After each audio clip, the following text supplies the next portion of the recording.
I got some books yesterday. I took some old books down to a used bookshop and traded them in.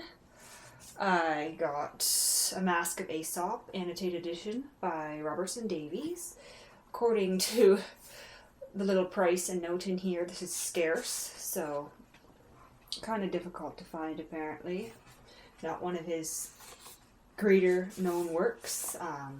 It was a play written to be performed by the boys of the Preparatory School of Upper Canada College as part of the celebrations for their Jubilee year. This was $8 and I couldn't resist it. I also got a book by Hiromi Goto, Hopeful Monsters, a collection of stories.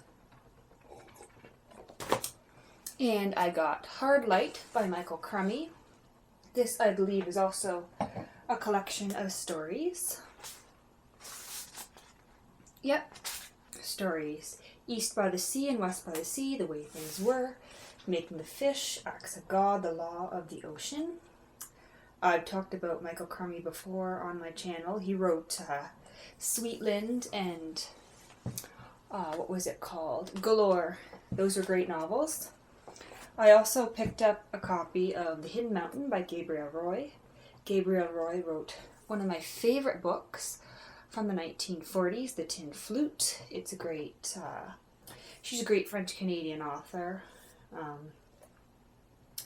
I love these new Canadian Library editions, these vintage editions. They come in such bright colors. I adore this purple. I'd actually like to crochet a scarf this color. I have yarn in my closet. I'll do that when I get around to it. I also picked up some more McLennan books. Hugh McLennan, my favorite author ever. I have all his novels. I have multiple editions of his novels. I found this great vintage copy of Each Man's Son. This is great. This is a great trade paperback. I love that cover image.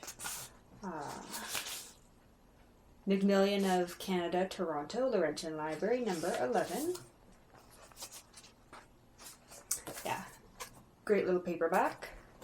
I also got another copy of The Watch That Ends the Night. This is a Signet edition, complete and unabridged, winner of the Governor General's Award.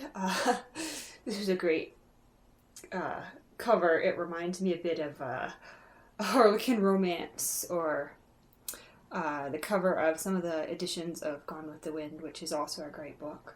Not Canadian, but a great book.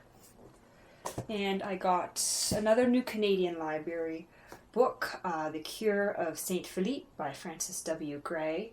This is by a French-Canadian author as well. Nothing could be more timely than the subject matter of this 19th century novel. Its main theme is the conflict of French, English, Catholic, and Protestant politics in the new Quebec parish of Saint Philippe des Bois. The events of the story take place around the time of the federal election of 1896. The realistic setting is as sharply realized as those of George Eliot, Trollope, or W.D. Howells, says Rupert Snyder in his perspective introduction. Gray not only gives the town a vivid reality, his strongly drawn picture of life in the last years of the 19th century, and his clear perspective on some of its social problems provide poignant comments on how many of these same issues are affecting us today. This one's a little worn, but great all the same. It only cost me $3.50, and I think I'm really going to enjoy reading this one. And the final book I got is The River Thieves by Michael Crummy. I mentioned Michael Crummy a few minutes ago. I got his collection of stories. It's interesting, on the back of this book he's compared to David Adams Richardson, who wrote Mercy Among the Children, another book that I really love. This is Crummy's debut novel. He had written poetry and short stories only before this. I'm really looking forward to reading it. Yes, so those are the books that I picked up. I guess I can show you one more. This is Mythology, Timeless Tales of Gods and Heroes by Edith Hamilton. the guy I was seeing gave this copy to me. I don't know whether it was a gift or to lend, but I don't think he's getting it back. Maybe I'll read it, maybe I won't. I was interested in reading it, but whatever. Anyway, yes, I'll probably have a greater presence here on my BookTube channel now. I still have classes, of course, but I'm going to make time for this. I enjoy BookTube. I enjoy vlogging like this, so yeah, until next time, read some CanLit.